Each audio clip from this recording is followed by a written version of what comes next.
Deus é fiel. Este texto sagrado que acabamos de ler revela o momento em que Deus dá uma ordem para o profeta Samuel.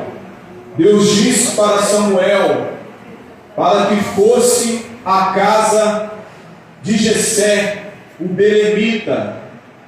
Deus falou para ele: enche o teu vaso de azeite e vem, e eu te enviarei a Jessé, o belemita, porque escolhi um de seus filhos para ser rei. Samuel, obedecendo a ordem de Deus, o mandato de Deus, ele fez conforme o que Deus havia determinado. Foi à casa de Jessé. E Jessé tinha 8 filhos. Todos conhecem a história. E chegando Samuel à casa de Jessé, e ali chama para o sacrifício. E no momento ali, Jessé apresenta seus filhos a Samuel, o profeta. E Samuel, quando passou diante dele Eliabe, que era o primogênito de Jessé, quando Eliabe passou, Samuel pensou consigo mesmo: está diante de mim o ungido do Senhor. Porque Samuel ele se atentou para a aparência de Eliabe, que era um jovem formoso, de alta estatura, forte. E Samuel, ele logo achou que ele era o escolhido de Deus. Mas Deus falou com Samuel: não se atente para a sua aparência, porque eu não vejo como vê o homem, ou como vê o ser humano, porque o homem olha para a aparência, mas eu olho para o coração. Deus, ele não olha para a nossa aparência física, ele não está preocupado com o nosso porte físico, ele não está preocupado com a nossa aparência. Que Deus, ou que chama a atenção de Deus, é a nossa fé, o nosso caráter, a nossa confiança nele, a nossa comunhão com ele. Isso é o que faz a diferença, é a presença dele em nossas vidas, é o temor que nós temos a ele, porque o próprio Salomão ele diz lá em Provérbios 1:7 que o temor do Senhor é o princípio da sabedoria, e muitos já perderam o temor, a reverência. Então Samuel ele ficou impressionado de ver Eliabe, tanto que ele se enganou. Ele disse consigo mesmo: está diante de mim o ungido do Senhor. E Deus falou: não é esse. E ali passou-se Samar também. Abinadab. Resumindo, todos os 7 filhos de Davi que estavam presentes passaram diante do profeta, mas Deus não havia escolhido nenhum deles. Nenhum dos sete que estavam presentes não eram o que Deus havia escolhido. Mas o que Deus havia escolhido para reinar no lugar de Saul não estava ali. E Samuel perguntou: são esses os moços? Acabaram-se os jovens, os moços?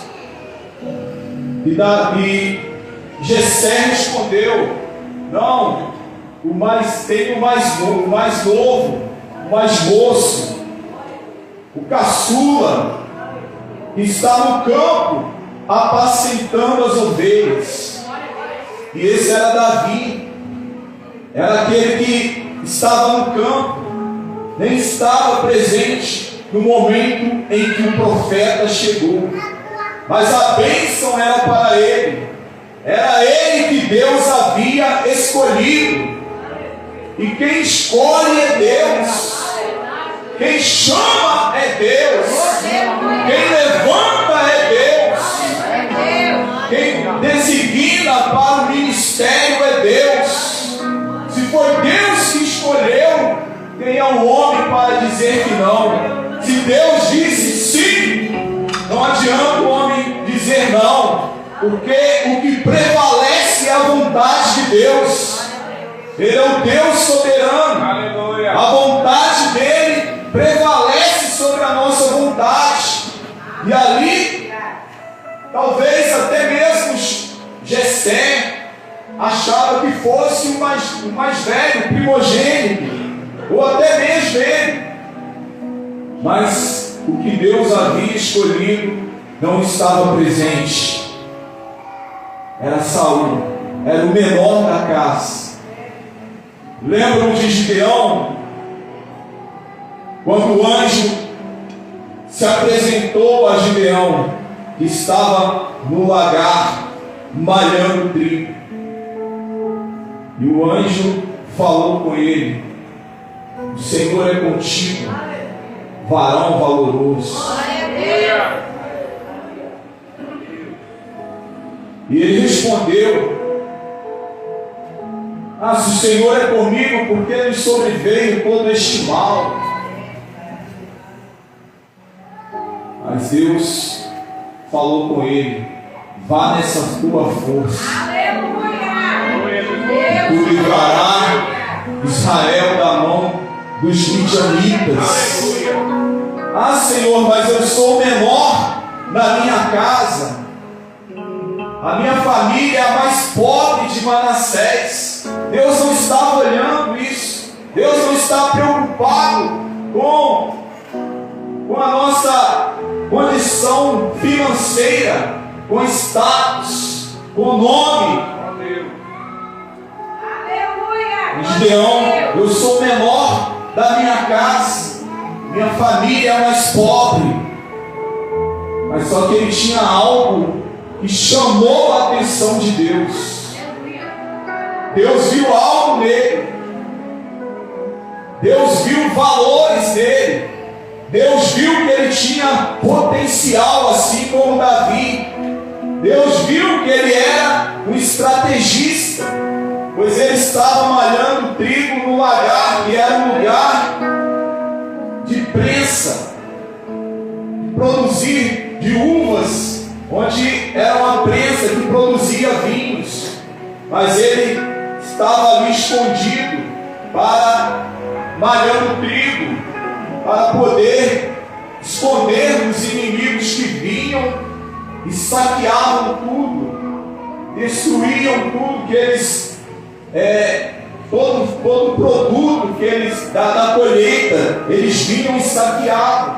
Mas Gideão, ele teve essa estratégia para poder guardar o alimento, proteger do inimigo, para que sustentasse sua família. Ele era um homem estrategista, e Deus viu essa qualidade dele, e é isso que Deus vê, a nossa fé.